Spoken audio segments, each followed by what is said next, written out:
Hello guys. Hi everyone. I hope you are all well. So we in this video we are going to solve the problem number 2658, the maximum number of fish in a grid. Okay. So the problem statement is that we are given a zero index 2D matrix grid. Let me zoom it in. Yes.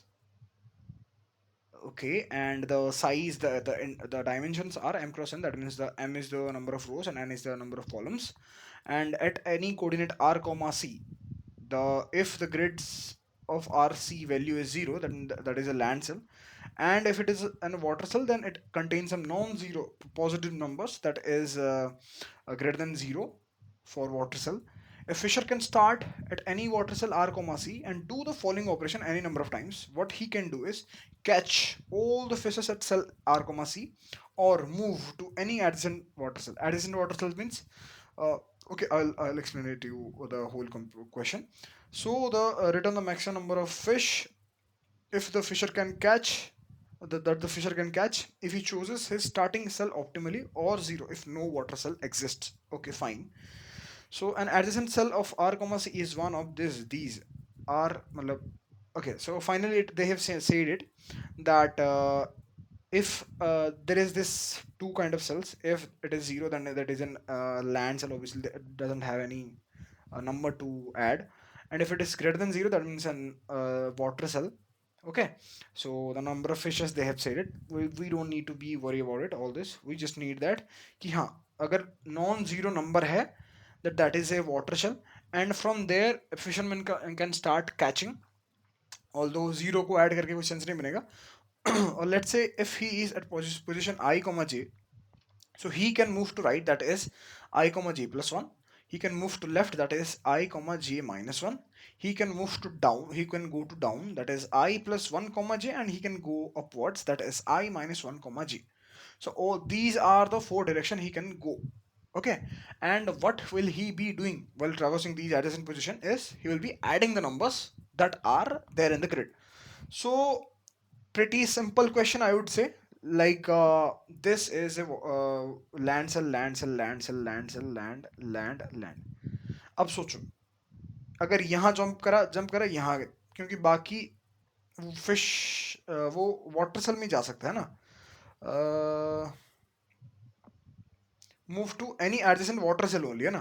तो अगर इन दोनों में से कहीं पर वो जाता है, जैसे 4 पे जाता है, तो only he can go to 1 because all other cells surrounding to it are land sales.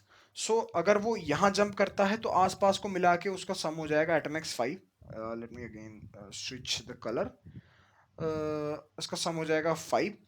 यहाँ पर जाता है तो इस ब्लॉक से वो sorry 3 he can get number some as 3, and यहाँ से वो ले सकता है 7, and this is a land cell, and from this section he can get 5. So obviously we would say कि कहाँ से उसे maximum number of fishes मिल रहा है. यहाँ से 3 है, यहाँ से 5 है, यहाँ से 5 है, यहाँ से 7, तो answer would be 7. So basically the question is nothing more than an approach, an implementation of pure BFS or DFS, you can say. So what I have done in this approach, or if you want then you can see the constraint also. Constraint, I don't understand why they have given in such. So we don't need to worry about any other things. Consider pretty normal ones.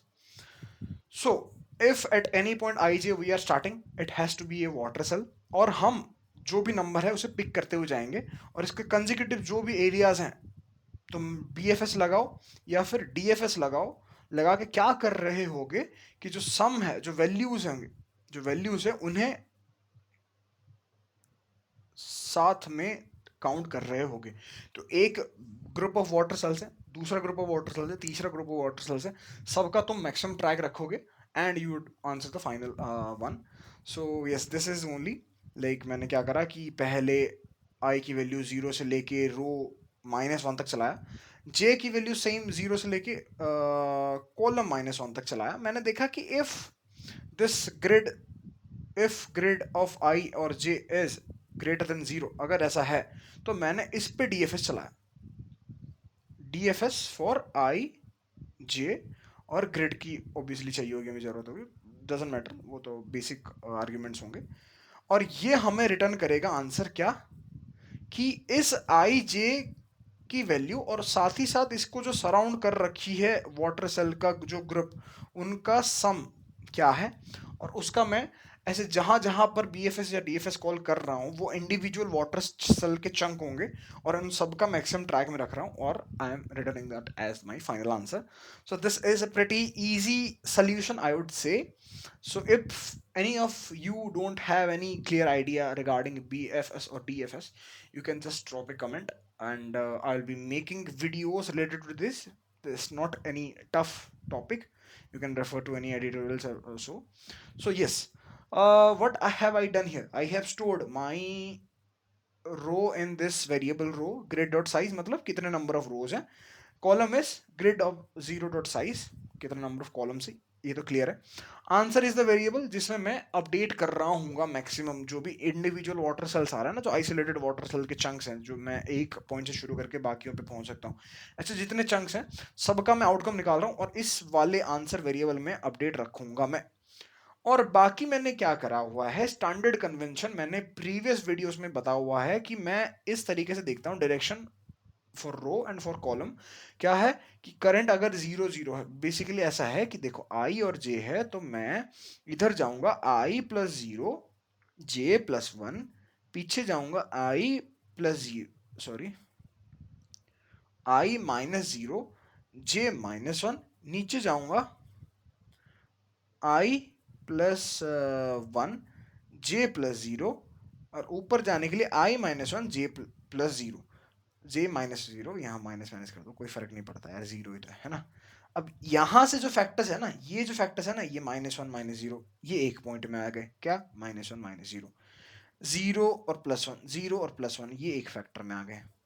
ये मतलब D R में first index, D C में first index, तो basically दोनों को मिला के मैं जंपिंग के लिए, डायरेक्शन के लिए यूज कर रहा हूँ. +1 और ये 0, तो ये और ये 0 और ये 1 और 0 ये, सॉरी माइनस, राइट.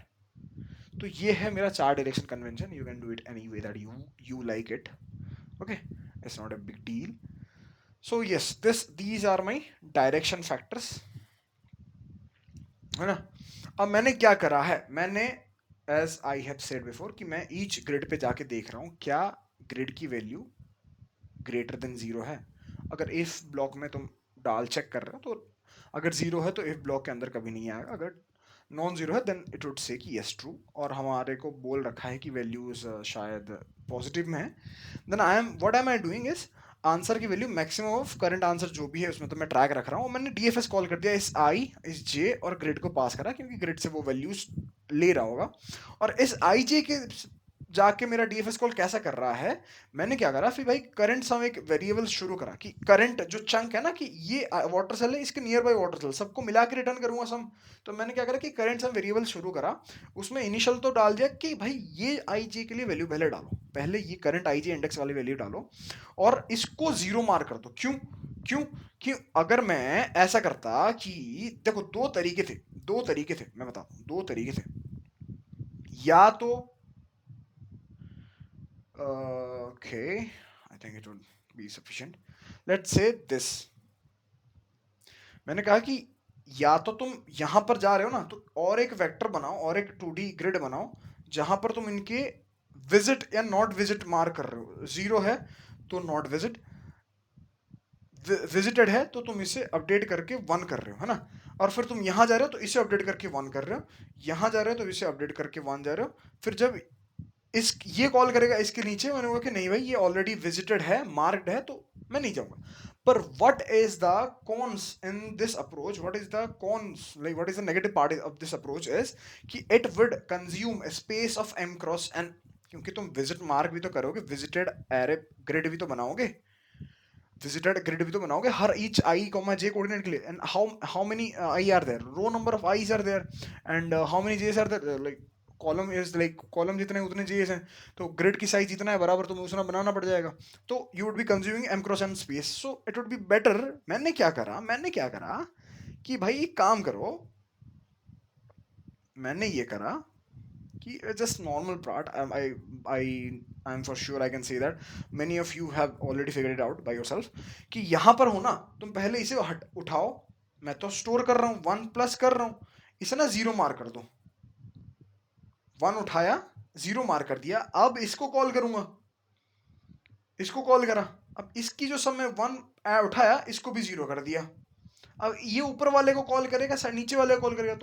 तुम देखो, अगर इसे मार्क नहीं करा होता ना मैंने, अगर मैंने पहले से ही ये सब डीएफएस कॉल से पहले मार्क नहीं करा होता ना, मतलब मैंने यहाँ पर ये जो मार्क नहीं करा होता, क्या होता वो इनफाइनाइट लूप में घुस जाता। कैसे कैसे कैसे, देखो ये 1 था, ये 1 था, इसने इससे कॉल किया, ऑल राइट, ये यहाँ गया, ये बोलेगा कि भाई मेरे साथ में कौन कौन है, ये बोलेगा कि मेरे साथ में ये है, ये है, ये है, ये है। कौन से नॉन जीरो है, बोलेगा कि भाई ये है, ये है, ये है।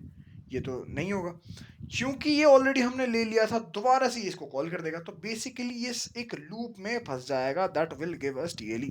सो we have to update it before calling the next DFS calls for the adjacent cells. So what I am doing in here is, at first I am considering I'm storing the current grids value. I'm storing the current grids value that is inside this current sum, and I am marking it as 0, so that I won't need any extra space to mark the visited or not visited cells. So what I am doing in the next section is, I am just looping from 0 to 4, that is for these directions. And what I am doing inside these loop is, I'm computing this new y, new j, that is for I plus dr of k factor, j and the column factor. And what is the most important part is that I need to verify that I am in the proper bound, and the next cell that I am about to call the DFS for is having some positive values, not some zero values, है ना। तो मैंने क्या करा पहले कि भाई, ये मैंने बोल दिया कि अगर ये छोटा है 0 से, या फिर ग्रेटर देन इक्वल टू रो से, मेरा आई इंडेक्स जो न्यू आई बन रहा है, that should be in range.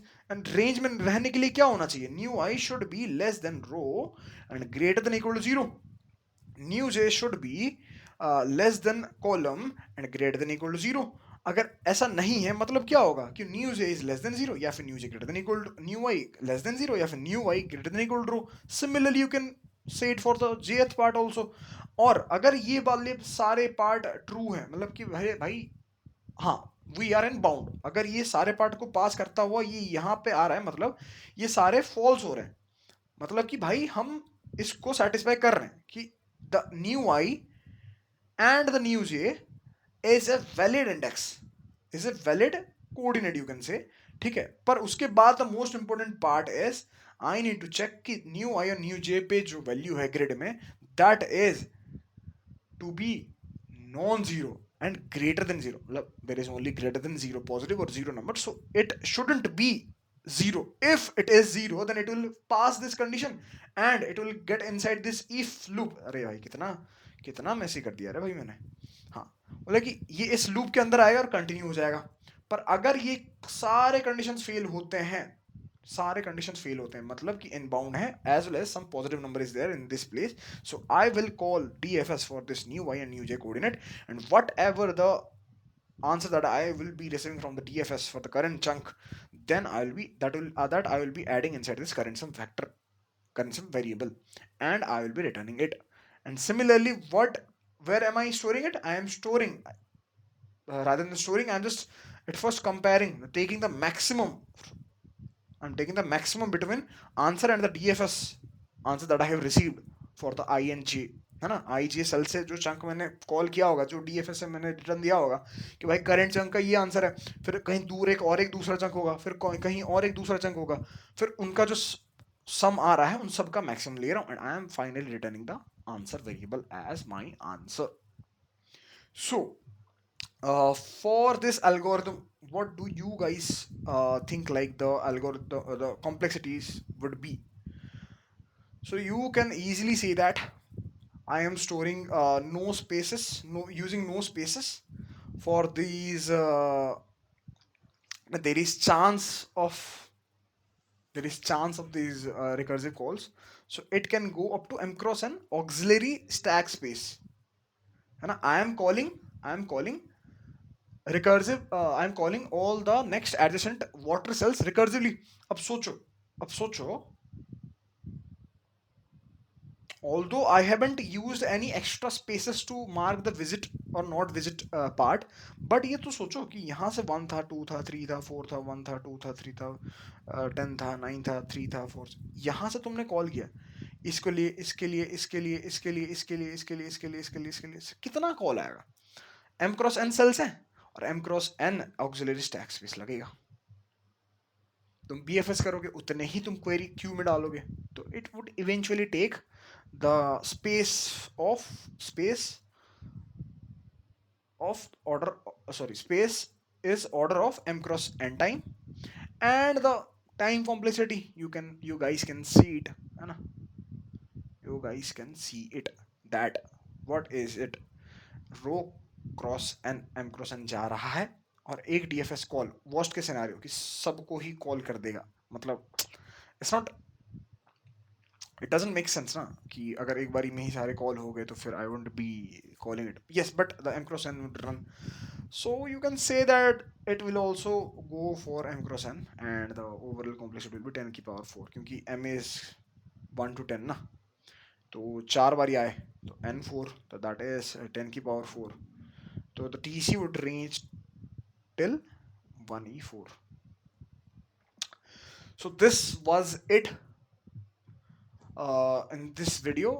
We just implemented the DFS. You can go with the BFS call also. So yes, that is all, guys. I hope you have understood it. You loved the video, and if you have any doubts, please drop in the comment section that you have this doubt, and I'll be more than happy to discuss with you guys. So okay then, thank you very much. Uh, until the next video, take care. Bye.